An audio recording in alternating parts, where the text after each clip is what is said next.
So good evening everybody, it's Lolly the Pink Reefer here, not looking very pink, looking very blonde, not even with a pink top on, makes a change anyway.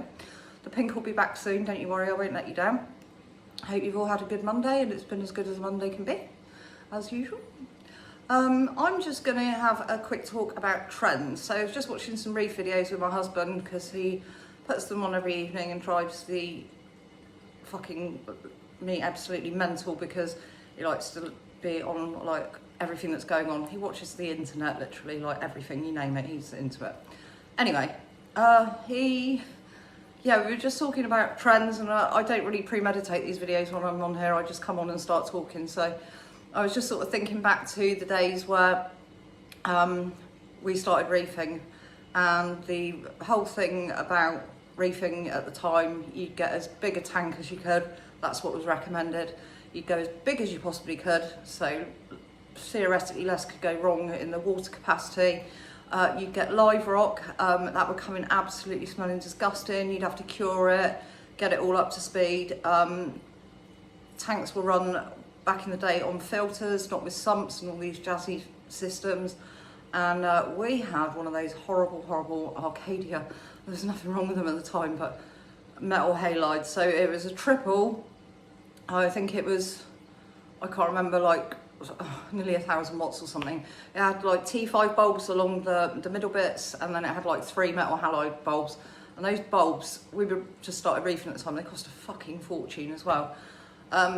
Used to wake up where we used to live in our little rented bungalow every morning to this noise where the halides would kick in.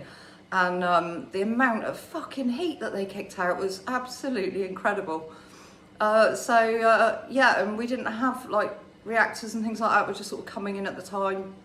Kind of dipped in and out of the hobby over the years. I've given it up when I got rid of my big tank and moved house. And then I was lucky enough to get given a Red Sea Reef of 450 or 425 from a very rich man in the New Forest. Immaculate condition, gave us all the equipment with it. We put it in the kitchen here on the other side of the wall. Some of you heard this story before, so I apologise if I'm repeating it, but for those of you that don't know us. So we had that on the other side of this wall. And then once we decided to build our extension in 2021, that's how we knocked through this wall, built the extension into here, built the tank room on the other side, and that's why we've got a tank that you can see right through. I do apologise, it's not very clean in there at the moment. I haven't algaed the glass because the moment I do that before I do a video, it's going to look worse anyway. And I'm fully aware there is a lump of silicone hanging down here, which is from the reef tops that I had to have custom made for this tank.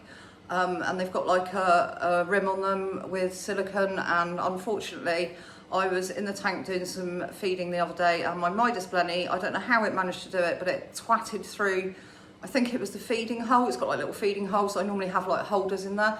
Decided to bosh through and land on top of the net.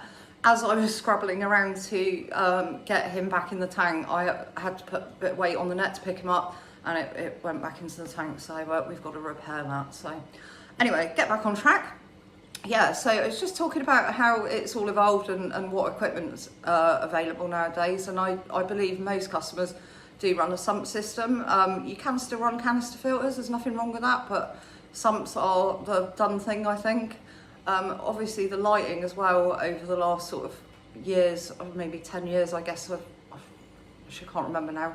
We've got LEDs, been through all the radians, and we've got those on our tanks at the moment. I don't think we've got the most up-to-date ones anymore, but we've certainly had our fun with those over the years. Obviously got the AI, I've forgotten the name of them now, the glows in here as well. You get glow and grow, one's for coral growth, one's for colour. So we've also got those fitted in the tank.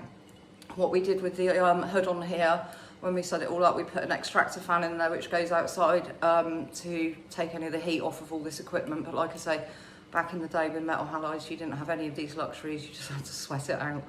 So yeah, I think my point is, the marine hobby for me, as a retailer, as a hobbyist, has evolved so much throughout the years. I've seen it all come and go, all the trends, but the thing is, upon watching these videos this evening, it is still evolving as a hobby, as like with all the equipment, it changes, there's trends come and go.